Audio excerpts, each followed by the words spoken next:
이번에는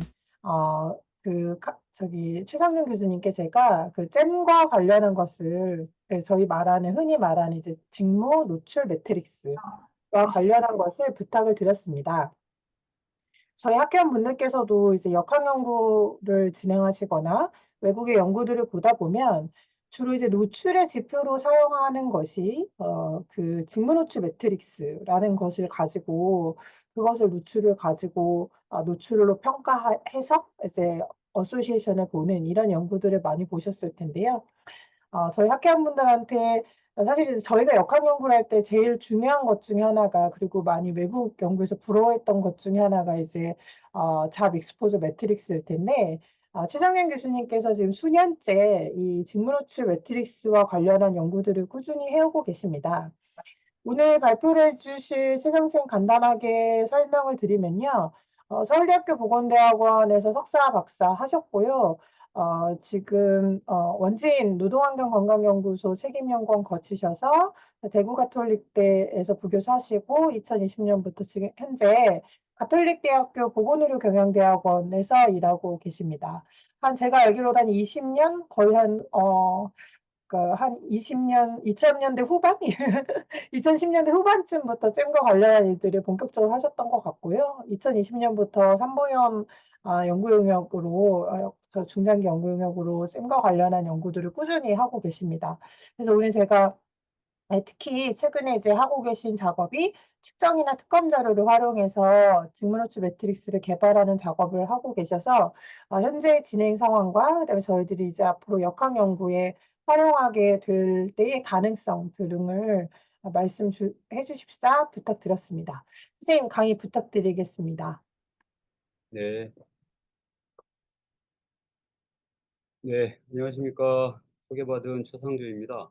먼저 이렇게 런천 세미나에 초대해 주셔서 직업환경학회 관계자분들께 감사 말씀드리고요. 그동안 이제 뭐 물론 저 혼자 한 게 아니고 어, 함께 이렇게 연구진들이 한 4, 5년 정도였던 것 같습니다. 4, 5년 정도 안전보건공단에서 장기적인 역학 연구 관련된 과제로 이 연구를 수행을 해왔고, 그 이전에는 한 2010년도 정도부터는 국내 직업이나 또는 산업에 대한 표준 코드를 안전보건 자료에서의 활용 필요성 이런 관련된 연구들을 해왔습니다. 그래서 오늘 제가 이제 말씀드릴 내용은 특히 이 측정과 특검이라고 하는 산업안전보건법에 의한 대표적인 두 가지 보건관리 프로그램이죠. 이 측정과 특검에 대한 자료를 활용해서 과연 잼이라고 하는 것을 적용해 볼 수 있는가, 이걸 적용한다면 어떤 장점과 단점이 있을까, 이런 내용들을 좀 말씀드리고자 합니다.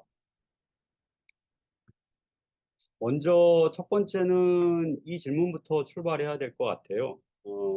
왜 측정과 특검이라고 하는 자료를 쓰려고 하느냐? 사실 이 두 가지의 자료를 다루려고 할 때마다 사실 많은 국내 안전보건 전문가들한테 문제 제기를 많이 받았습니다. 측정 자료 그거 믿을 수 있느냐라는 이야기부터 시작해서 특검이 과연 서베일런스의 역할을 하고 있는 자료이냐, 뭐 여러 가지 문제 제기들이 있는 것으로 알고 있습니다. 저 역시 상당 부분 동의하는 문제 의식을 갖고 있고요. 그럼에도 불구하고 왜 측정과 특검이라는 자료를 가지고서 뭔가 재미라고 하는 것을 고민하고 있는가?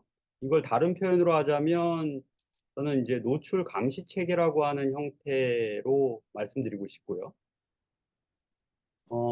이 부분은 뭐 전 세계 어디나 안전보건과 관련된 정책을 수립하고자 한다면 어, 그 국가 또는 하나의 집단 또는 하나의 회사 내에 안전보건과 관련된 수준이 어떠하냐라고 하는 지표가 있어야 되지 않습니까? 그래서 그 지표를 크게는 한쪽은 노출에 관한 지표, 또 한쪽은 그 집단의 건강 상태에 대한 지표, 이 두 가지가 반드시 필요한 것이고, 이 노출과 관련된 지표로는 주로 익스포저 서베일런스라고 하는 이 노출의 수준을 계속 모니터링할 수 있는 어떤 데이터베이스가 필요한 것이고요.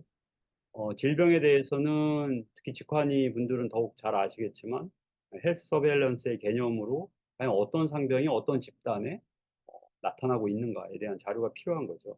제가 알기로 국내 그동안 수행되어 왔던 이 감시 체계와 관련된 연구 용역들을 쭉 살펴보면 제가 여기에 자료는 안 넣었지만 과거 한 수십 년간 국내의 질병 감시 체계와 관련된 연구 용역은 꾸준히 진행해 왔던 걸로 알고 있습니다. 뭐 천식 감시 체계랄지, 중피종 감시 체계랄지, 뭐 여러 가지 각종 암과 관련된 이런 감시 체계들은 병원들 간에 연계된 감시 체계 활동도 있고요. 그런데 아쉽게도 노출과 관련된 감시 체계는 공식적으로 국내에서 뭔가 시스템이나 아니면 그런 시도가 잘 되어 있지는 않았던 것 같아요.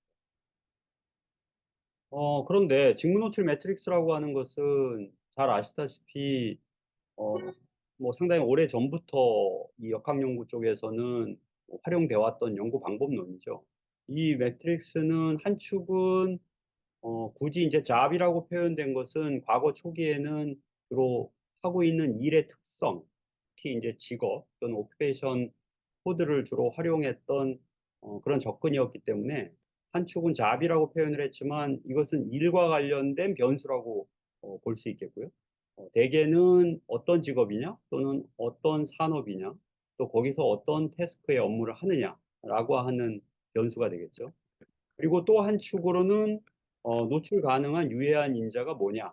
이 두 축과 관련해서 특정한 유해인자의 특정한 직업군에 종사하는 사람들이 과연 노출을 되는 인구가 얼마나 될 것이냐.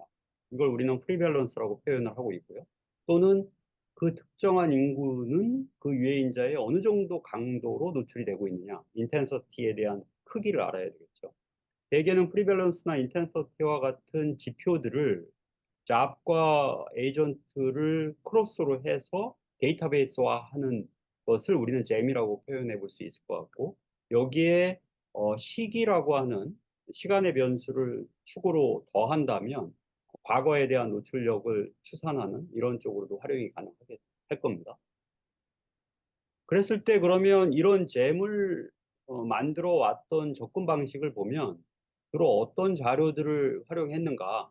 가장 손쉽게 활용하는 방법은 케이스를 모아보는 그래서 케이스 베이스드 된 잼을 만드는 게 첫 번째였던 것 같습니다.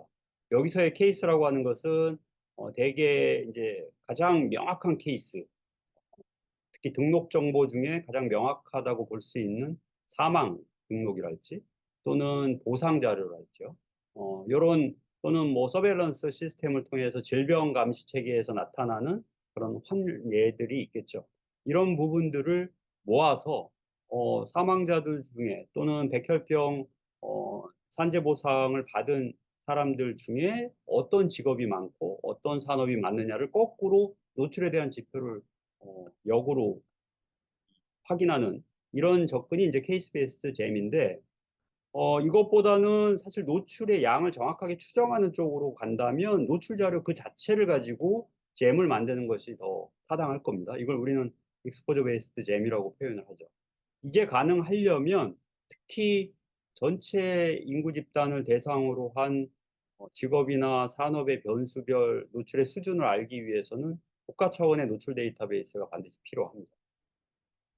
그러면 그동안 뭐 우리나라를 포함해서 외국에서도 그렇고요. 주로 어떤 자료들을 가지고 잼을 만들어 왔는가를 분류를 대략 해보면 첫 번째로는 등록 자료라고 하는 것을 가장 일반적으로 접근했던 것 같습니다. 뭐 아까도 말씀드렸던 어찌 보면 케이스 베이스드죠. 그래서 질병과 관련된 각종 통계랄지 또는 사망 통계랄지 이런 자료들을 접근하는 것인데 우리나라의 경우를 제가 가운데에다가 좀 분류를 해봤습니다. 그러면 국내의 경우 대표적인 등록 자료로 볼 수 있는 게 산재 통계가 있을 거고요. 그 다음에 화학물질 같으면은 허가물질 생산업체들은 고용부에서 허가를 해줘야 됐기 때문에 그 허가된 업체의 등록 자료들이 있을 수 있죠. 그리고 대표적인 발암성 물질을 취급했던 작업자들한테 퇴직 후에 나눠줬던 건강관리 카드 같은 것들. 그런데 최근에는 이제 화학물질 유통과 관련해서 MSDS 자료를 이 코샤 안전보건공단을 통해서 영업비밀의 경우에는 심사 대상을 받도록 하고 있고 이 DB를 모으기 시작했죠. 그리고 고용노동부에도 MSDS를 보고하도록 이렇게 되어 있습니다. 그러니까 이런 것들이 이제 국가적으로 뭔가 등록된 그런 행정적으로 절차를 통해서 수집되고 있는 자료들 이런 게 있고요. 두 번째는 가장 질 좋은 자료라고 또는 노출과 관련해서는 양적인 측정의 노출의 수준을 알 수 있는 자료라고 볼 수 있는데 국제적으로는 가장 오래됐던 잼을 만들었던 핀란드의 핀잼이나 또는 독일의 메가나 프랑스의 콜킥 이런 자료들이 사실은 정량적인 자료를 활용한 그런 잼 시도였습니다. 우리나라로 보면 바로 이 정량적인 측정에 또는 노출의 지표로 쓸 수 있는 자료의 대표적인 것이 일종의 국가 데이터베이스로는 측정과 특검이다 이렇게 볼 수 있겠고 이 외에도 설문을 통한 주기적인 서베이 자료들도 상당히 요긴하게 쓸 수 있습니다. 대표적인 게 바로 유럽의 근로환경조사 자료고 이 근로환경조사 자료를 바탕으로 우리나라에서도 안전보건공단에서 근로환경조사를 주기적으로 하고 있죠. 그리고 작업환경 실태조사라는 것도 있고 안전보건 실태조사도 하고 있습니다. 이 자료들은 이제 특히 근로환경 조사나 안전보건 실태조사 자료는 안전보건공단에서 자료원을 다 공개를 하고 있고 공개적으로 이런 자료들을 활용해서 논문도 쓰고 연구를 하게끔 장려 중인 걸로 알고 있습니다. 그 외에도 이제 전문가들이 판단한 그런 노출 자료들도 존재할 수 있어요. 대표적으로 우리가 질판위에서 산재를 판정했던 결과들 또는 보험관리 대행 업체들이 전문가들이 현장을 방문하고 평가하는 자료들 이런 것들이 있을 수 있습니다. 그리고 이제 각종 케이스 사례들이 있을 수 있겠죠. 그래서 이 많은 데이터베이스들이 이제 활용을 해서 우리가 잼을 만들 수 있는데 이 중에서 정량적인 노출의 수준을 알 수 있는 가장 어, 대규모적인 국가 데이터베이스라고 한다면 역시 측정과 특검 자료를 제외할 수 없겠다 이런 생각이 드는 거죠. 이거를 그나마 이제 유럽은 사실 국가의 인구 수가 적고 그러다 보니 우리나라와 비교를 해본다면 유럽 쪽에서 그나마 이제 정량적인 노출 자료가 많다고 자부하고 있는 곳이 독일인데요. 이 독일의 메가라고 하는 데이터베이스 사이트를 들어가 보면 2022년 통계로 약 한 376만 개 정도의 자료들이 있다라고 알려져 있어요. 그리고 유해인자 종류로 보면 한 930종의 화학물질, 그리고 생물학적 유해인자들도 있고, 그리고 섹터로 보면 870개, 그다음에 사업장은 한 5천 개, 이렇게 한 굉장히 방대한 자료를 갖고 있다라고 굉장히 자랑을 합니다. 그런데 우리나라의 작업환경 측정 자료를 만약에 비슷한 2022년까지의 자료로 한번 역추산을 해보면 공식적인 통계는 없습니다만 대략 1년에 한 우리가 5만 개 정도 사업장을 측정을 합니다. 1년에 우리가 주기적으로 2회 정도를 평균 하니까요. 그러면 한 20만 개 정도 하는 거죠. 2회니까 5만 개에 한 10만 개 정도 자료가 되겠죠. 사업장이 되겠죠. 근데 그 사업장마다 시료 수가 물론 다 다르겠지만 한 10개만 놓고 봐도 그리고 우리가 2002년부터 이 측정의 자료가 지금 안전보건공단에 어쨌든 DB화 되어 있습니다. 그러면 22년까지는 한 20년 정도의 자료가 쌓여 있잖아요. 이걸 합쳐보면 한 2천만 개 정도 추산이 됩니다. 어, 독일의 한 5배 이상 정도 되는 거죠. 그래서 정량적 자료의 숫자가 일단 무시할 수 없을 정도로 많은 양의 자료를 가지고 있다는 겁니다. 이 자료가 쓸모 있는 자료냐, 질적으로 좀 퀄리티가 높으냐, 이거는 일단 둘째 치고 어쨌든 양적 자료로 보자면 화학적 인자 한 189종 정도, 그리고 사업장은 한 5만 개에서 7만 개 정도 사업장을 계속 커버하고 있고요. 그래서 이 상당히 방대하고 한 20여 년 정도 축적된 이 측정의 자료를 우리가 과연 무시할 수 있겠는가, 이 잼을 만드는데 이런 고민을 하게 된 거죠. 그래서 주로 잼에 활용되어 왔던 기존의 자료들을 보면 가장 많이 쓰는 좀 질 좋은 자료라고 하는 것이 보통 피어 리뷰된 논문에 발표된 자료들이죠. 물론 이 자료들이 우리가 만들고자 하는 모든 유해인자와 모든 인구 집단, 모든 업종을 대상으로 다 존재한다면 매우 좋겠지만 상당히 제한적인 이런 한계가 있고, 그리고 또는 아직 미발표된 각종 보고서들도 있습니다. 그리고 정 없으면 외국의 잼을 차용하기도 합니다. 그런데 이 자료들이 가지고 있는 각종 변수들을 한번 볼 때 제가 노란색으로 표시한 것들은 대부분 이런 해당 데이터베이스에서 있는 변수들입니다. 산업 변수들은 대부분 다 확인하기가 매우 쉽죠.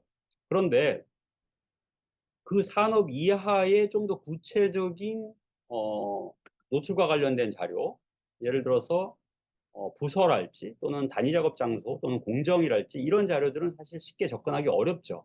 그런데 반면에 작업항의 측정 DB의 경우에는 사업장에 대한 개별 코드부터 시작해서 부서나 공정, 단위 작업 장소라고 하는 일단 어떠한 현장에서 측정이 됐느냐라고 하는 자료들이 존재합니다. 어, 측정 결과표의 양식을 보시면 대략 우리가 이렇게 되어 있는데 이거는 산업안전보건법 시행규칙에 의해서 되어 있기 때문에 모든 기관들이 통일된 양식으로 보고를 하고 있죠. 거기에 업종의 정보가 기본적으로 표준 산업 분류에 근거해서 할당을 하고 있고, 그 다음에 측정 대상 공정이라는 변수가 존재하고요. 또한 부서라고 하는 변수도 존재를 합니다. 그리고 세부 측정 결과를 정리하는 결과표 양식을 보면 부서 또는 공정 또는 단위 작업 장소, 어떤 장소에서 과연 어느 정도 유해인자가 어떤 수준이냐라는 것들을 기록하고 있죠. 소음의 경우에는 특이하게 작업 내용을 기록하는 변수도 존재합니다. 이 단 소음 제외에서는 작업 내용이란 변수가 없, 없어요. 이 부분은 좀 아쉬운 거긴 하지만 어쨌든 법정 양식에 의해서 산업, 공정, 단위 작업 장소, 작업 내용이라고 하는 특정한 노출과 관련된 특성을 정리하도록 하고 있다. 특검의 경우에도 보면 업종 코드라고 하는 것을 가지고 있고 생산품에 대한 정보뿐만 아니라 여기도 마찬가지로 특정 공정이라고 하는 정보가 존재합니다. 그리고 노출과 관련해서는 소위 BEI라고 하는 생물학적 노출 지표의 값들이 있죠. 그래서 결국 측정과 특검이라는 자료는 어, 아까 잼을 만드는 데 활용될 수 있는 몇 가지 자료의 소스 중에 가장 방대한 국가 데이터베이스면서 좀 더 세부적인 노출의 특성을 알 수 있는 변수들을 가지고 있다라고 하는 장점이 있다는 거죠. 그래서 이 두 자료를 활용해서 뭔가 노출의 특성을 좀 잘 알 수 있는 잼을 만들 수 없을까? 이제 이렇게 이제 고민을 하기 시작한 것이고, 이걸 활용하려고 하면 반드시 넘어야 될 단계가 바로 표준화의 단계인 것 같습니다. 표준화는 이런 개념으로 설명드릴 수 있을 것 같은데, 지금 현재 작업항 측정 자료를 예를 들면, 각 사업장마다 측정을 개별적으로 실시를 하고, 그 실시된 자료는 측정 기관에서 K2B라고 하는, 안전보건공단의 데이터베이스로 입력 보고를 하고 있습니다. 그런데 만약에 자동차 제조업에 속한 사업장이 두 군데가 있다고 하죠. 각 두 군데 사업장을 각기 다른 측정기관이 조사를 했습니다. 그런데 사업장 A에서는 생산 일부라고 측정된 부서명이 써 있고, 사업장 B에서는 그 사업장에서는 조립 일부라는 이름으로 부르고 있어요. 이 두 개의 이름을 표준화된 부서나 공정이 표준화된 코드 없이 입력을 하게 되면 입력된 DB에도 그대로 사업장 A는 생산 일부, 사업장 B는 조립 일부라고 남습니다. 그런데 이 두 개의 부서는 사실은 자동차를 조립하는 동일한 공정의 특성을 갖고 있다면 이 두 개 부서에서 측정된 중금속의 자료나 용접품의 자료를 합쳐서 분석해서 우리가 볼 수 있을 겁니다. 따라서 중간에 조립이라고 하는 표준화된 공정명을 넣어준다면 이 두 개 부서의 두 개 사업장의 자료를 하나의 자동차 제조 조립이라고 하는 유사 노출군으로 묶어서 우리가 분석을 할 수 있겠죠.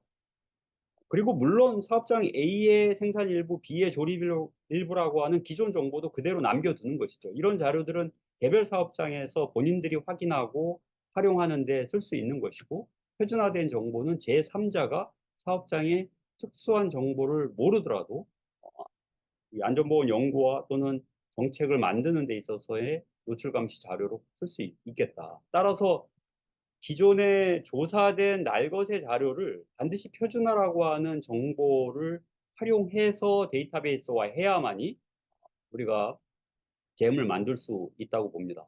그러면 어떤 노출 변수들을 과연 표준화해야 될 것인가? 이게 이제 고민이 되죠. 대표적으로 그동안 잼을 만들어 왔던 변수로 보면 산업 또는 직종의 변수를 많이 썼습니다. 역시나 측정과 특검이 가지고 있는 이 변수의 특성을 보시면 산업의 경우에는 측정, 특검 모두 한국표준산업분류의 5자리 세세분류 코드로 입력되고 있습니다. 직종의 경우에는 특수건강 진단 자료는 표준직업분류의 세세분류 5자리 코드로 입력을 하고 있는데, 이것 역시 2020년부터 전산 입력을 필수화시켰기 때문에 이때부터는 어쨌든 모두 다 입력이 돼 있지만 그 이전 자료는 입력률이 100%라고 보기는 어렵죠. 그런데 측정의 경우에는 이 직업분류 코드를 입력하는 것이 그동안 없었고요, 아예. 2020년부터는 입력은 가능하지만 기관이 알아서 입력하는 선택사항입니다. 따라서 입력률이 매우 낮을 거예요. 이런 차이를 갖고 있고, 또 하나 우리나라의 측정 특검 자료의 가장 큰 특징은 노출과 관련된 변수 중에 공정이라고 하는 변수가 있습니다. 이 공정을 코샤 자체에서 개발된 코드로 그동안 입력해 왔는데, 2008년까지는 2자리에서 4자리 코드를, 그리고 2009년부터는 5자리 코드로 입력을 해왔습니다. 양쪽 다 비슷했어요. 그런데 2020년부터는 이제 이 기존에 있던 코드로 입력이 불가하다면 측정기관의 담당자가 직접 코드를 생성할 수 있는 시스템을 측정 쪽에는 활용을 해왔고, 특검 쪽에는 또 활용이 안 되는 이런 차이를 보이고 있습니다. 그래서 저희는 이 세 가지의 노출 변수들을 기존에도 일단 어느 정도 표준화된 코드를 써오고 있는데, 과연 이 표준화된 코드가 정확하게 입력이 됐을까라고 하는 이제 문제의식을 갖게 됐고, 측정과 특검 모두 다 동일하게 코드가 할당된 것은 산업밖에는 현재 없고, 산업과 공정이고 직종은 또 동일하게 할당이 안 돼 있는 이런 차이를 갖고 있어요. 이 중에서 산업 코드는 비교적 어, 이 사업장에 대한 어떤 정보를 가지고 입력하기 때문에 크게 저희가 이것을 뭐 재분류한다거나 할 이유는 없을 것 같은데, 공정과 직종은 그 정확도가 좀 더 의심이 돼서 이 두 가지 코드로 표준화를 좀 더 접근을 하고자 합니다. 이 표준화에 대한 부분을 이제 두 데이터베이스를 만약에 비교한다면 이런 형태가 되는 건데요. 측정에는 노출의 정보가 있고, 특검에는 그 해당 근로자의 건강 영향과 관련된 정보가 있는데, 이 두 정보를 만약에 이어서 해석한다고 했을 때 동일한 홍길동이라는 이름으로 측정도 노출 자료가 있고, 특검에서도 이 사람의 건강 검진 자료가 있다면 다이렉트로 연결하는 것이 가장 정확한 해석이겠죠. 그런데 이렇게 연결할 수 있는 예는 크게 없어요. 그러면 홍길동이라고 하는 사람이 속해 있는 유사한 노출의 특성을 알 수 있는 정보는 뭐가 있는가? 측정에서는 요거보다 조금 더 넓혀진 정보는 단위 작업 장소의 정보입니다. 그런데 어, 이 특검에서는 단위 작업 장소라고 하는 정보가 존재하지 않죠. 그렇다면 한 단계 더 넓혀보면 공정 및 부서의 정보로 확대되는 것이고, 이것은 측정에도 가지고 있어요. 따라서 어, 특정 근로자가 속해 있는 공정 및 부서의 대표적인 노출의 값을 알고, 어, 이 노출값을 안다면 이것을 특검에 해당 근로자가 속해 있는 공정 및 부서와 코드를 매칭해서 노출 자료를 적용한다면 근로자에 대한 노출을 추정할 수 있겠죠. 조금 더 물론 정확한 추정보다는 불확실성이 조금 더 커지긴 합니다. 그 다음에 더 커진다면 이제 사업장별로 비교하거나 아니면 산업별로 비교할 수가 있어요. 그래서 가능하면 이 표준 공정이라고 하는 것으로 두 개를 잘 매칭해서 비교하는 것이 조금 더 구체화된 노출의 정보를 활용할 수 있는 방법이 되겠습니다. 그래서 첫 번째 공정표준화에 좀 집중을 했습니다. 이 공정표준화의 내용을 먼저 기존에 있었던 표준공정 코드를 잠깐 살펴보면 2008년까지 보시다시피 두 자리 코드로 원료, 구조공정 이런 약간의 큰 분류가 있었고요. 그 안에 네 자리의 형태로 원료 있고 부원료 있고 중간재 있고 이런 형태로 좀 더 세부적인 공정의 특성을 코드화해 놓은 이게 코시아의 코드였습니다. 네 자리가 한 1187개 정도 되죠. 그런데 해당 공정 코드가 어떤 내용이냐라고 하는 해설은 모든 코드가 갖고 있지 않아요. 보시다시피 해설이 없는 것들이 상당히 많고요. 그러다가 2009년부터는 이제 코드가 한번 바뀝니다. 그러면서 다섯 자리에 대한 공정 코드로 약 1390개의 세부 공정을 갖는 이런 방식으로 바뀌어 있고 여전히 공정의 설명이 없이 그냥 코드만 활용되는 경우가 많았습니다. 그러면 측정 기관이나 특검 기관에서는 이 코드들 중에 1390개 중에 내가 측정한 자료는 어느 표준 공정에 가까운가를 선택을 해야 돼요.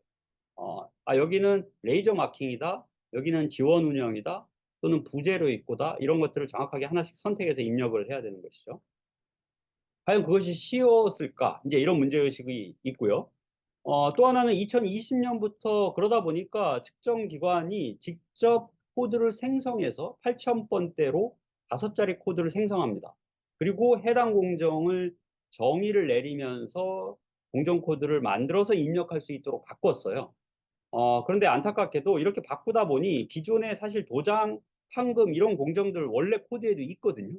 원래 코드에도 있음에도 불구하고 그냥 찾아서 입력하기가 좀 번거로우니까 바로 그냥 만들어서 입력해버리는 이런 경우들이 많아요. 그러니까 중복된 코드가 자꾸 생성되고 그래서 코드 수만 자꾸 이제 많아지는 거죠.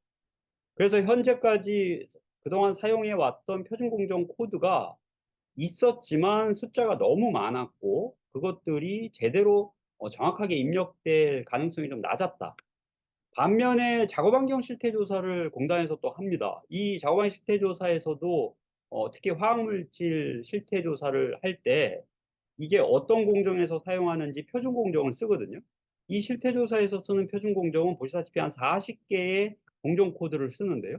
이 40개의 공정 코드는 조금 전에 보셨던 코샤의 다섯 자리 코드를 묶어 놓은 그런 코드들입니다. 그러니까 결국 이런 걸 참고했을 때, 기존에 있는 코샤에서 만들었던 공정 코드를 어느 정도 좀 유사 코드를 재분류한다면 어떨까? 이제 이런 고민을 갖게 되는 거죠. 그래서 실제로 이제 입력 상태가 어떤지를 한번 보면 측정과 특검을 동시에 수검한 자료를 2019년에 한 80만 개 정도, 2020년대도 한 80만 개 정도의 K2B 자료를 추출해서 이 자료들은 측정과 특검을 같은 사람한테 실시한 거거든요. 그러니까 당연히 입력된 공정 코드가 일치돼야 되는 게 자연스럽겠죠. 그런데 공정 코드가 일치된 비율은 한 18% 정도, 2020년은 5%로 더 낮습니다. 두 개의 DB가. 그리고 이 다섯 자리 코드를 그냥 단순하게 숫자 두 자리로 크게 묶으면 일치율이 조금 올라가긴 하죠. 그리고 또 하나의 특성은 기타 코드가 사실 특검의 경우에는 기타라는 공정 코드로 묶여 있는 경우가 코딩된 경우가 절반을 넘는다는 거죠. 결과적으로 측정과 특검 모두 이 두 가지가 동시에 측정한 자료임에도 불구하고 공정 코드가 이렇게 상이하게 입력되어 있다는 것은 입력되어 있는 공정 코드 자체의 신뢰도가 상당히 낮다 이렇게 볼 수밖에 없고 왜 그런가 하고 직접 입력자들한테 문의를 해봤어요. 각 프로그램을 사용하는 사람들한테 문의를 해봤는데 결론적으로 보면 2019년, 20년에 측정이나 특검 자체의 공정코드 입력 체계가 바뀌었다는 것이고 또 하나는 가장 흔하게 얘기하는 거는 1300개가 넘는 공정 코드 중에 우리가 조사한 자료를 정확하게 찾아서 입력하는 게 업무도 많고 한데 번거롭고 찾기가 어렵다는 겁니다. 그러다 보니 그냥 기타로 입력하고 넘어간다든지 아니면 그냥 생성된 코드로 유사하다고 생각되는 것을 쉽게 선택해서 넘어간다 이런 거죠. 그래서 결론적으로는 현재 있었던 공정 코드가 있어 왔지만 그 코드가 과연 기존에 있는 자료에 정확하게 입력됐다라고 보기는 상당히 어렵고, 어, 그리고 기타로 입력된 비율이 높아서 뭔가 표준 코드를 보완할 필요가 있겠다는 거죠. 여기에 두 가지 원칙을 가지고 접근을 했습니다. 하나는 좀 더 간결하게 표준 코드를 좀 묶을 필요가 있겠다라는 것이고요. 두 번째는 가능하면 모든 산업 분야와 직업 분야에 폭넓게 쓸 수 있는 그런 포괄성의 원칙을 가져야 되겠다라는. 그래서 첫 번째로 시도한 것은 기존에 있었던 K2B에 썼던 5자리 코드들을 공정의 유사성에 근거해서 다시 재분류하는 과정을 거쳐봤습니다. 예를 들면 지금 현재 어, 도장과 관련된 유사한 코드 수입니다. 굉장히 많죠. 중간 도장, 상도 도장, 옥내 도장, 옥외 도장, 프레임 도장 매우 많습니다. 하지만 이게 전부 다 도장입니다. 그러면 우리가 이 도장을 하는 데서 측정된 자료를 하나의 노출 특성을 얘기할 때는 도장이라고 하는 걸로 묶어도 활용하는 데 있어서는 좋지 않겠는가. 그러면 좀 더 세부적으로 이렇게 선택하는 어려움 없이 정확하게 도장으로 분류할 수 있지 않을까 이런 생각이 드는 거죠. 이렇게 해서 5자리 코드를 앞에 있는 순차적인 두 자리로 1차적으로 묶어 나갑니다. 묶어 나가면 기존에 있었던 세부적인 공정명들이 하나의 유사한 공정으로 묶이겠죠. 예를 들어서 용해라고 하는 대표적인 표준 공정을 저희가 만들었는데, 이 용해라고 하는 공정은 기존의 K2B에서는 용해라는 말이 들어가는 여러 가지 세부 공정들을 하나로 합친 겁니다. 그러면 이 하나로 합쳤던 이 용어들이 일종의 용해라는 공정으로 연결될 수 있는 색인어로 역할을 할 수 있겠다 싶어서 색인어로 넣고요. 추가적인 색인어 DB들을 만들어서 음, 해당 용해라는 공정을 가장 잘 알려주는 핵심어, 그 다음에 그것을 유추해 볼 수 있는 추가 관련 색인어, 이런 형태로 색인어 DB를 만들었습니다. 이렇게 해서 총 2023년에 77개의 표준 공정 코드를 저희가 분류를 합니다. 보시다시피 기존에 있었던 1300여 개의 코드를 77개 정도의 좀 상위 그룹의 코드로 묶은 것이죠. 그리고 여기에는 특히 기존에 없었던 이런 건설 관련된 코드들도 추가를 했습니다. 특히 건설 같은 경우에 코드를 만들 때는 어, 우리나라의 건설산업기본법에 보면 업종별 업무 분야와 업무 내용이라고 하는 이런 표들이 있습니다. 그래서 주로 건설은 공사 중심으로 세분화되어 있고 각 공사에서 어떤 역할을 한다라고 하는 내용들이 존재하죠. 그래서 이런 부분들을 여기서 있는 이런 업무의 특성, 건설공사의 예시와 관련된 단어들을 색인어로 추출하면서 유사 공정으로 묶어 나가는 거였습니다. 예를 들면 전기통신공사라고 하면 전기통신공사업에 관련된 여러 세부 공사 업종이 있고요.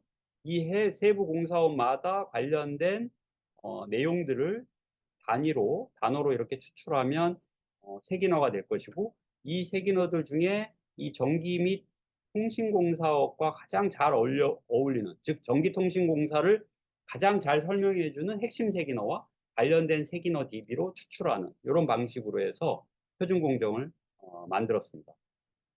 그다음 두 번째는 이제 직종으로 한번 접근을 해봤습니다. 직종은 현재까지의 표준 직종은 특히 특검에서 2020년부터 의무적으로 코드를 입력하고 있는데요. 아시다시피 표준 직업 분류 코드를 쓰고 있습니다. 한국 표준 직업 분류는 지금 보시는 화면처럼 5자리 코드, 그러면 해당 코드에 대한 이름과 그 해당 코드가 가지고 있는 특성을 직업의 예시와 함께 설명을 하고 있고, 관련된 색인어 DB를 갖고 있는 이런 프레임으로 짜져 있습니다. 그런데 그동안은 특검 자료에서 입력을 할 때 5자리 코드 중에 선택하도록 되어 있었습니다. 이게 5자리 코드 수가 한 1231개거든요. 그러니까 1231개 중에 특수검진을 받은 이 사람이 어떤 직종이겠다라고 선택을 하는 거죠. 2020년의 특검 자료 중에 과연 어떤 직종 코드가 가장 많이 입력됐는지를 이렇게 보면 지금 보시다시피 그 외 제조 관련 단순 종사원이 가장 많습니다. 또는 그 외 기계 조작원, 그 외 기능 관련 종사원. 굉장히 비특이적이죠. 그러니까 어찌 보면 그냥 기타 종사원 조작원이라고 볼 수 있어요. 그래서 특정한 직업의 특성을 파악하기 어려운 정보가 한 38% 정도 입력이 되어 있다는 거죠. 그래서 이걸 보면 끝자리를 비교해 본다면 결국은 이 직종을 이렇게 세분화된 1300, 1230개 정도의 직종 중에 어차피 세분화된 특수한 직종을 입력하는 비율이 너무나도 낮다면 이걸 좀 더 그룹화해서 입력 정확도라도 좀 높이는 게 어떨까? 이렇게 이제 접근을 해볼 수 있겠고요. 그래서 말 그대로 종사원, 조작원 이 끝자리만 놓고 분류해 보면 약 한 81%가 대략 여기 있는 것처럼 직무의 세 자리 정도 코드로 가름이 될 정도로 단순화될 수도 있습니다. 근데 이건 너무 단순화되겠죠. 그래서 실제 이제 이 직업 코드를 입력하는 특검 입력자분들한테 물어봤어요. 도대체 입력할 때 애로사항이 뭐냐라고 물었더니 어, 역시 가장 큰 이유는 직종 코드가 너무 세분화돼서 찾기가 어렵다는 거예요. 예를 들면 간호사라고 하는 경우만 해도 5자리 코드는 일반 간호사와 전문 간호사로 나눠져 있습니다. 그러면 우리가 특검을 받은 사람이 과연 전문 간호사인지 일반 간호사인지 직접 물어보기 전까지 이걸 어떻게 알겠습니까? 간호사인 건 알 수 있지만. 그러면 둘 중에 하나를 지금 시스템에서는 뭐 어쨌든 입력을 해야 되는 거예요. 그래서 이런 경우는 오히려 의미 없이 너무 세분화되어 있는 거 아닌가라는 거죠. 자, 그래서 이제 표준 직종 코드는 접근을 일단 기존에 쓰고 있는 한국 표준 직업 분류의 세세 분류 코드를 우리가 이거를 노출 관련된 안전보건 자료로 활용한다는 목적으로 봤을 때 좀 재분류를 해보자라는 거죠. 그래서 예를 들면 관리자나 전문가 및 관련 종사자나 이런 경우에는 실제 세세분류 코드가 매우 많습니다. 이게 사실 세세분류 코드라고 볼 수 있어요. 매우 많아요. 그런데 이건 그냥 이렇게 크게 묶어도 되지 않겠는가라는 거죠. 대신 용접원이랄지 또는 미용 관련 서비스랄지 좀 직업적으로 좀 세분화된 코드가 필요한 경우는 세 자리 코드 정도로 좀 묶어서 코딩할 수 있도록 하면 어떨까? 이제 이런 접근을 해본 겁니다.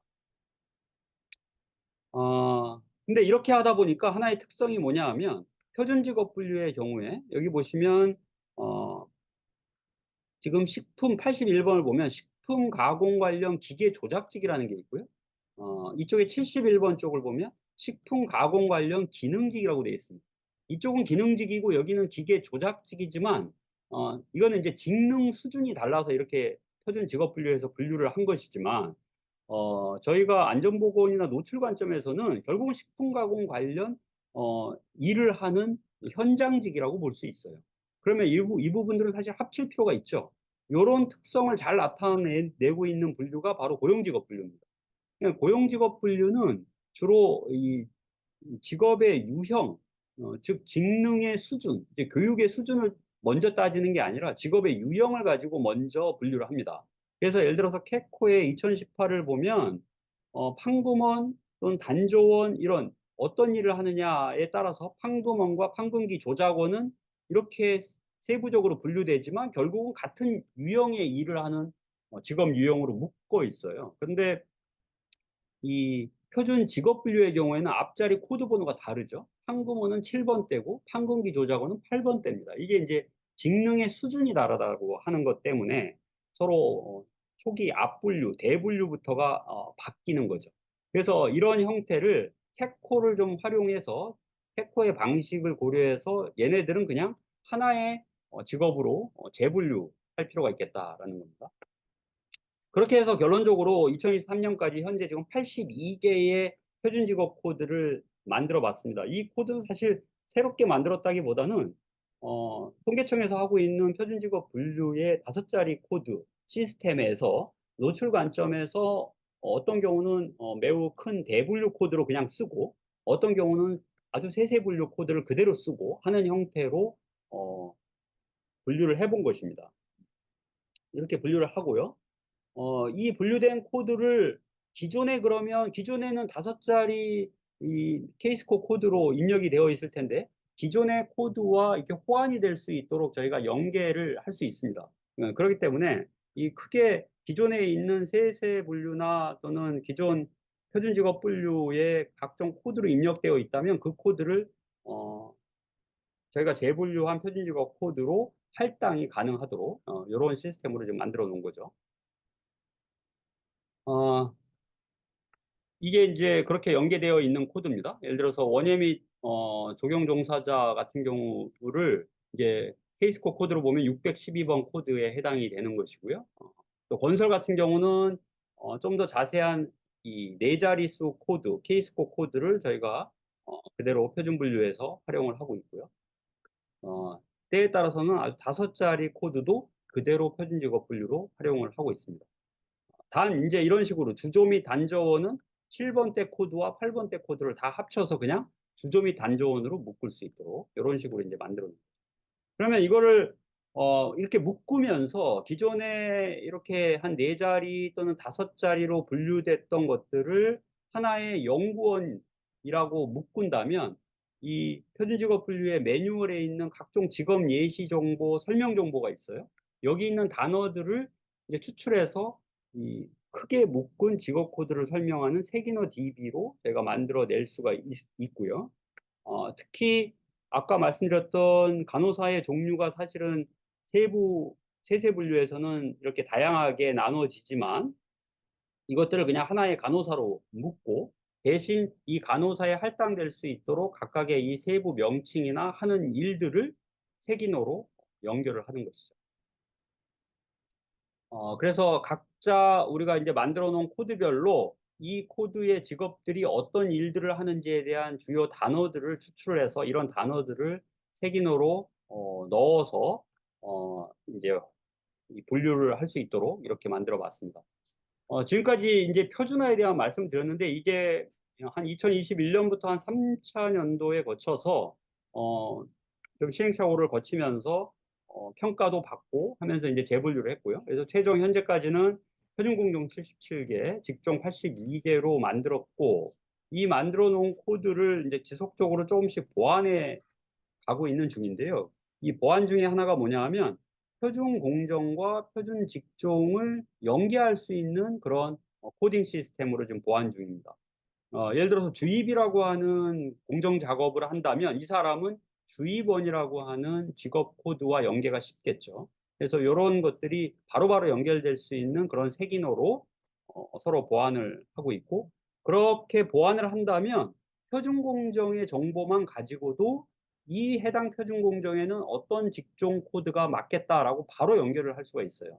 이렇게 해서 표준 공정 코드 정보만 갖고 제가 직종 코드를 매칭해 보면 이 결과에서 노란색으로 표시된 것들은 비교적 표준공정 이름이 그런 업무를 한다면 주조 및 단조원이라고 할 수 있겠다.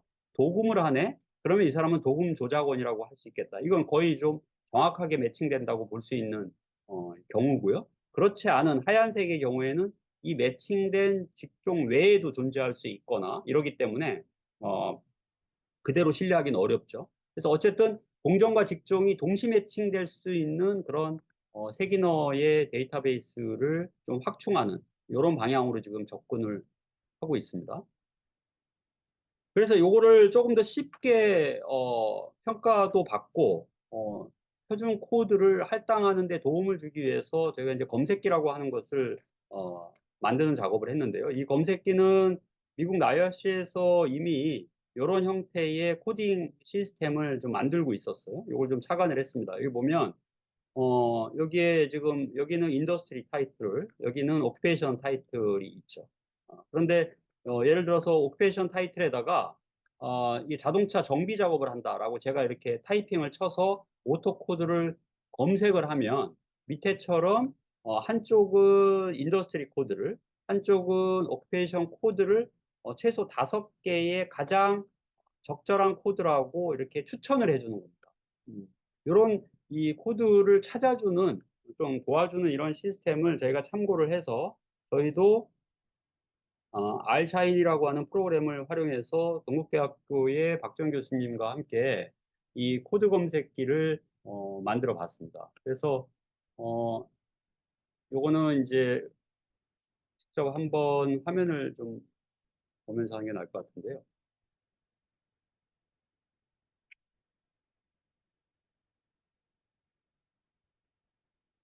자, 지금 현재 요 링크를 클릭하시면 아마 들어가실 수 있고 여기에 표준 공정에 대한 목록을 저희가 만든 코드와 공정명, 그리고 설명, 핵심 세기너, 그다음 추가 세기너 하는 형태가 되어 있고요. 여기서도 검색이 가능합니다. 여기서는 이제 예를 들어서 다이캐스팅 같은 업무를 한다면, 예를 들어서 다이만 쳐도, 다이라는 단어가 들어가 있는 표준 공정이 뭔지를 이렇게 보여줍니다. 그러면 주조나 뭐 도금이나 이런 것들을 좀 보여주는 형태고요. 표준 직종의 목록에서도 마찬가지로 이런 시스템으로 되어 있고, 여기에 이제 코드를 찾는 검색 기능을 만들어 놨습니다. 그래서 여기에 만약에 어, 병원에서 환자를 치료하는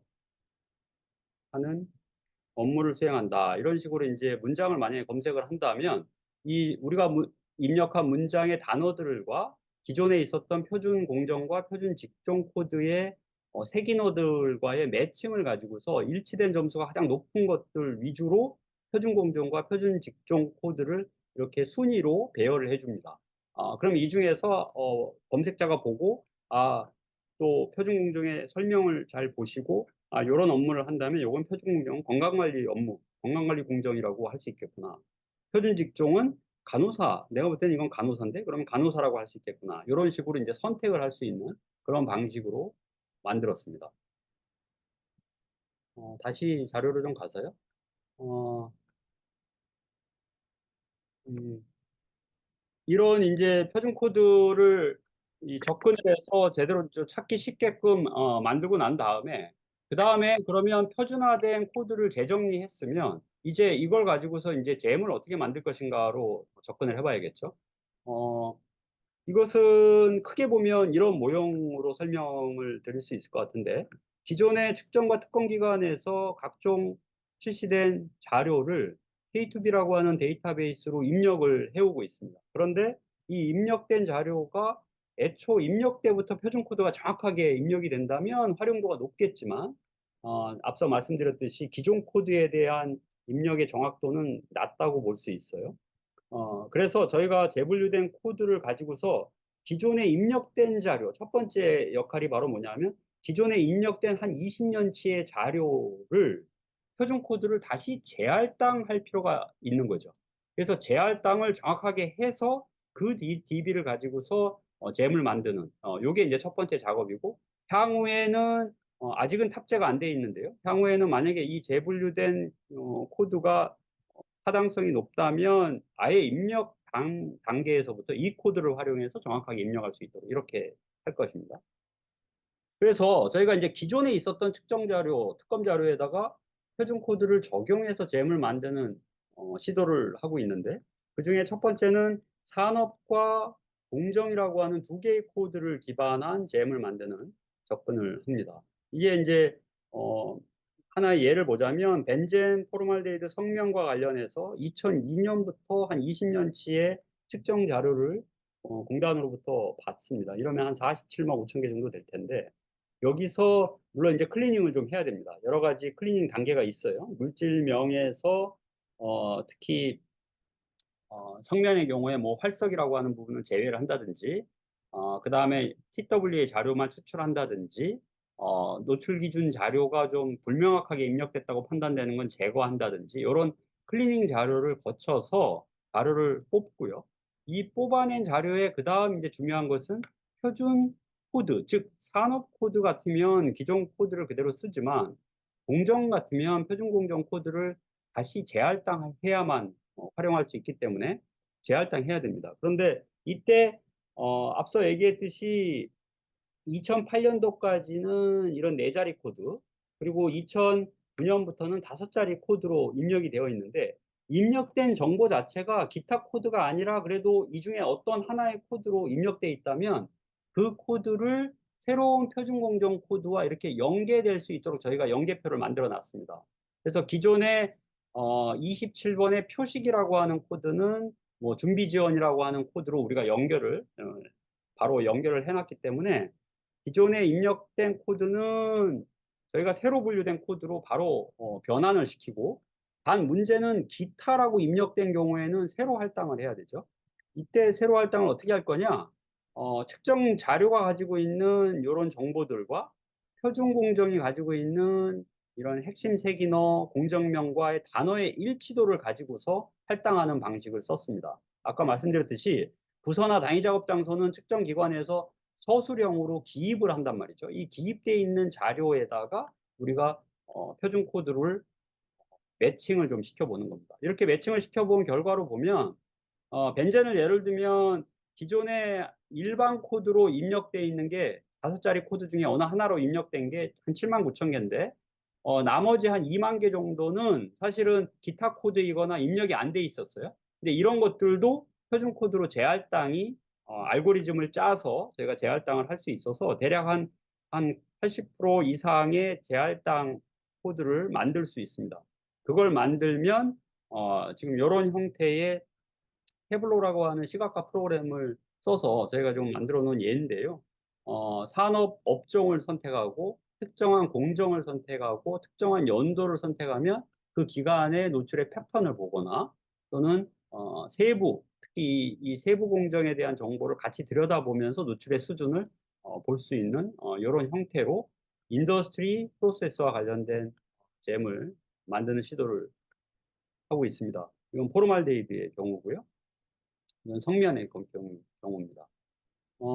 납을 가지고서 인더스트리 프로세스 코드를 활용했던 논문은 지금 발표된 바가 있고, 이걸 좀 참고해 주시면 좋겠고, 여기에 이제 고동일 교수님이나 박주영 교수님, 또 김한철 교수님, 박동욱 교수님, 이런 연구진들이 좀 함께 하고 있습니다. 두 번째 접근은 이제 직업과 관련된 잼을 만들 수 없을 것인가라는 접근입니다. 이 직업 코드는 앞서 얘기했듯이 측정 자료에는 직업 코드가 없고요. 특검 자료에만 직업 코드가 있습니다. 그래서 첫 번째 접근한 방법은 측정과 특검을 동시에 실시한 작업자 이름으로 동시에 실시한 자료를 뽑아내는 거죠. 예를 들면 납의 자료를 지금 2019년부터 21년까지 자료를 추출해 놓은 것인데 이 중에 이 공통 분모가 있겠죠. 근데 이제 많지는 않습니다. 측정의 전체 자료 중에 납 자료 중에 한 38% 정도가 특검을 동시 수검한 자료고 납의 특검 자료 중에서 한 14% 정도가 매칭이 됩니다. 그러면 특검에는 직업 분류 코드가 있고요. 납 자료, 이 측정 자료에는 납의 노출량이 있으니까 여기 있는 직업 코드로 이 노출량을 연계해서 직업 관련된 노출 매트릭스를 만드는 이런 시도를 납을 가지고서 했고 올해 지금 저널에 퍼블리시가 되어 있습니다.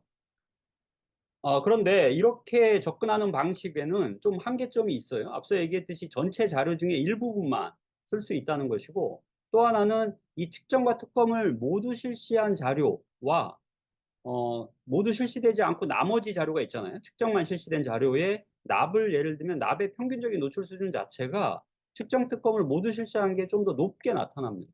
혈중납 자료도 측정 특검을 모두 실시한 사람들의 자료만 뽑은 경우와 특검만 실시한 자료를 비교하면 상대적으로 좀 수준이 달라요. 그래서 이게 대표성에 좀 제한점도 있을 수 있죠. 그래서 이제 두 번째 접근을 지금 고민하고 있는 것은 측정 자료 전체에다가 표준 코드를 할당하는 방식을 고민하고 있습니다.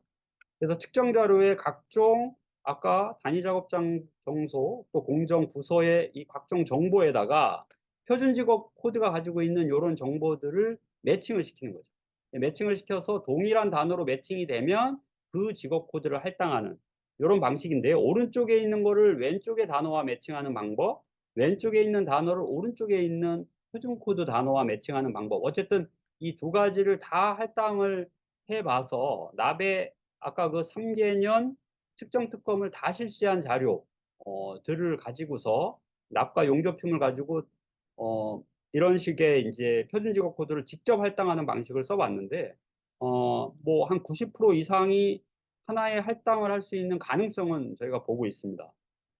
이거를 특검의 실제 기존 코드에서 입력된 것과 다 통일된 모두 다 입력된 결과 같은 것만 추출하면 납의 경우에 주조 및 단조원이 가장 노출수준이 높고 그 다음 이런 인쇄 또는 금형, 용접원 이런 형태의 직업 관련된 노출 수준을 어느 정도 만들어 볼 수 있습니다. 근데 문제는 이렇게 매칭의 정확도를 이제 높이는 부분들이 과제로 남아 있는 상황입니다. 그래서 앞으로는 이제 현재 표준 코드나 이 표준 코드를 또 잘 할당하고 활용할 수 있는 이 검색기라고 하는 형태를 좀 더 고도화시키고 신뢰도를 평가하는 과정들을 계속 거치고 있고요. 그다음에는 이 코드를 활용해서 과거 자료에다가 어떻게 정확하게 표준 코드를 할당해서 잼을 만들어 볼 것인가를 지속적으로 확대해 나가고 있고, 앞서 말씀드린 대로 모든 측정 자료에다가 직업 코드를 아예 할당을 해서 없는 직업 코드를 만들어서 직업 기반 잼을 만든다든지, 또 하나는 측정 자료가 가지고 있는 현재 복합 노출 평가 결과들이 있죠. 호남 복합 노출 지수 이런 자료들이 있습니다. 이런 정보들을 활용한 혹시 복합 노출을 확인할 수 있는 잼을 만드는 이런 시도가 될 수 있겠고, 이런 잼을 구체적으로 이제 역학 연구와 연결해서 한번 타당도를 보는 이런 접근들을 계속 향후에 진행할 예정입니다. 마지막으로 이제 저희가 이런 연구를 계속하면서 느끼는 거지만, 앞서 지금 측정과 특검 자료를 가지고서 잼을 만드는 이런 방향을 말씀드렸지만, 앞에서 보여드렸듯이 우리나라의 안전보건 데이터베이스는 특히 안전보건공단에 상당 부분 집중되어 있고, 측정 특검 자료 외에도 각종 서베이 자료나 등록 자료나 많이 있습니다. 이런 자료들을 최대한 표준화된 형태로 할당을 시켜서 표준 코드를 적극적으로 활용한다면 좀 더 풍부한 제형을 만들어낼 수 있을 거라고 봐요. 근데 이게 가능하려면 지금 현재의 이 데이터를 관리하고 또 각각의 데이터의 영역을 사업으로 관장하는 이런 개별적인 시스템에서는 어려울 것 같고요. 좀 더 커다란 이 조직적인 이 안전보험 정보를 관리하는 시스템이 정부 차원에서 만들 필요가 있다라고 생각을 합니다. 다행스러운 것은 이번에 고용노동부에 서 이제 이런 빅데이터를 활용한 안전보건 정보를 적극적으로 좀 쓰겠다라고 하는 의지를 보이고 있고, 그래서 안전보건공단에도 이 빅데이터 관리의 TF팀도 꾸려지고 좀 더 진전이 있는 것 같습니다. 앞으로 갈 길은 먼데 어, 지속적으로 좀 이런 방향으로 어, 이 지금 만들고 있는 국내의 안전보건 자료들이 좀 쓸모 있게, 그래서 노출감시 체계로 활용될 수 있으면 좋겠다는 생각을 갖습니다. 예, 이것으로 제 발표를 마치고요. 시간이 좀 빠듯하네요. 혹시 뭐 질문이 있으시거나 하면 말씀해 네. 주시면. 선생님, 그래서 이런 비전을 가지시고 하시게 되면 저희가 저렇게 개발된 직종별 또는 업종별 잼을 뭔가 좀 스테이블하게 사용할 수 있겠다라고 해볼 만한 시점은 언제쯤으로 예상하시고 이렇게 큰 그림을 그리고 계신가 궁금합니다. 어, 글쎄요, 이제 이게 지금까지는 기존에 있는 자료로 만들어 볼 수 있는가의 과정이었다고 보고요. 근데 이제 사실 이 과정 중에 계속해서 근본적인 질문들이 있어요. 과연 측정을 가지고서 잼을 만든다고 해서 또 표준 코드를 기존에 너무 많았던 거를 좀 몇십 개로 줄여서 하면 분류도 좀 더 정확하게 되고 해서 만들 수는 있지만, 그렇게 되면 또 그만큼 구체적인 정보의 특성은 사라지거든요. 그러면서 또 농도나 이런 게 또 불검출도 많고 한데, 과연 이런 자료들을 가지고서 쓸 수 있겠는가? 이제 이런 어, 좀 도전적인 과제들 계속 남아 있습니다. 근데 문제는 현재까지의 가능성은 충분히 적용은 가능하겠다는 것이고, 그럼 만들어 놓은 것을 직접 건강영양 자료와 연계하거나 아니면 이걸 안전보건 정책을 만드는데 만약에 활용을 하거나 하는, 이제 뭘로 활용할 거냐라고 하는 문제의식이 있어야 된다고 봐요. 그 문제의식에 따라서 우리가 이 지금 쓸 수 있는 이 잼을 거기에 목적에 맞게 만들고 그걸 한번 적용해서 그 활용성을 저희가 맛을 봐야만이 그 다음에 계속해서 확대해 나갈 수 있다고 보는데, 지금 현재로까지는 이제 전체 측정 DB에다가 저희가 만들어 놓은 표준 코드를 적용해서 어느 정도의 산업, 공정, 직업의 형태로 된 어떤 잼은 추출이 가능할 것이다. 과연 이것을 이제 구체적으로 어떤 목적으로 역학 조사 뭐 평가하는 데 쓸 것인지, 아니면 굉장히 고노출 직종을 찾아내는 데 쓸 것인지, 뭐 케이스 컨트롤 스터디 같은 데 적용을 해서 한번 써본다든지, 이제 이런 여러 가지 활용도의 측면은 계속해서 접목을 시켜 보면서 업그레이드가 돼야 될 것 같습니다. 네. 굉장히 할 일이 많은 흥미진진한 과제인 것 같습니다. 저희 학교원분들께서 따로 질문을 채팅창에 올려주거나 하고 계시지는 않으신 것 같고요. 진행 중인 연구신고 또 저희 학회원분들하고 계속 긴밀하게 소통하면서 말씀 주신 활용 방안들에 대한 의견을 앞으로 나누면 좋겠다라는 생각이 많이 들었고요. 다들 이제 최상준 교수님은 저희 학교에서도 많이 알고 계시니까 아이디어가 있거나 그러시면 적극적으로 같이 소통하시면서 연구를 진행하실 수 있으면 아마 서로서로 좋을 것 같다. 이런 생각을 합니다. 오늘 시간이 되어서 오늘은 여기까지 마무리해야 될 것 같고요. 지금 고동희 선생님도 같은 연구진으로 계시는데 한 말씀 해주실 줄 알았더니 안 해주셔서 네, 따로 시키진 않겠습니다. 네. 그래서 오늘은 마무리하겠습니다. 강의 긴 시간 방대한 내용 준비해 주시느라고 고생 많이 해주셨고요. 네, 진심으로 감사드립니다. 선생님 고생하셨습니다. 됩니다.